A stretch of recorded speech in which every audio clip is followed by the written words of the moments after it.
Now we come to Besart Çopa from Albania. Next one.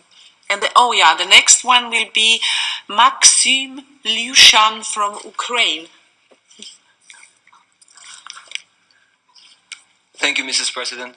I'm very happy that we're discussing this topic here in the Congress because I believe that the actions of the Congress to affect the youth, as well as these actions to create the conditions for the youth to affect the local and regional authorities, are very important.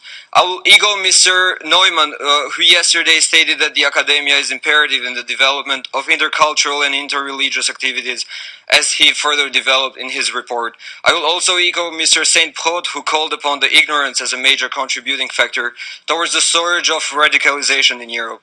I will also echo Ms. Mourabit, who called for an engaging citizen education.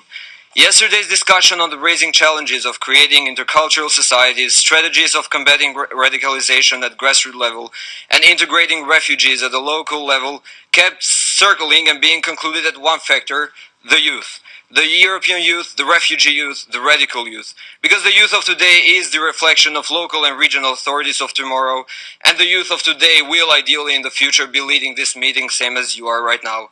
Yet the youth mainstreaming is not at its best condition. As a young citizen of two European countries, one developed and one less developed, I think that there is already much investment in external spheres which aim to make the youth more aware of the Congress goals. Nonetheless, I'm also aware that these investments are not always as successful. However, as a young European student, I do believe that local and regional authorities and the youth can better cooperate for a better youth mainstreaming in a place where the youth and the state meet each other each day since the age of 6, in schools. The best way for local and regional authorities to get their aims of preventing radicalization and raising a responsible, engaged youth would be doing so in school classrooms, through teaching. At this point in time, learning about why is there a surge of Islamic radicalization, why are there hundreds of thousands of refugees coming to Europe, why welcoming them is on the benefit of all sides for a peaceful future, are crucially important. These questions should be analyzed in classrooms on a daily basis in order to develop a responsible and thoughtful youth. Since most of the youth today does not treat this basis on their academic institutions, they receive most of their information from mass media. With the recent media coverage of populist and extreme right-wing leaders to often oppose the peaceful goals of local and regional authorities, the youth is often misinformed.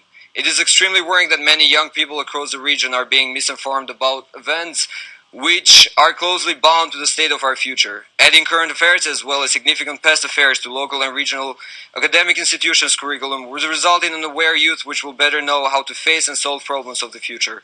In schools and other parts of the academia, the youth should learn, research and analyze current affairs as the refugee crisis from the very beginning in order to think critically about reacting to these local and regional events. I also think that the youth should on a daily basis learn about events such as the Congress, the current actions of the national and local regional authorities. This would also make more transparent as the theme of our Congress is. The best way to improve youth mainstreaming, to fight ignorance and radicalization at grassroots level, to nurture responsible and engaged youth is fundamentally by putting more weight on schools and teachers on their education on current affairs and less on mass media. Thank you. Well, thanks a lot, and you really inspired our members to speak up. So I got a list of members who wants to answer to you, to inspire you. You did it with them, they do it with you.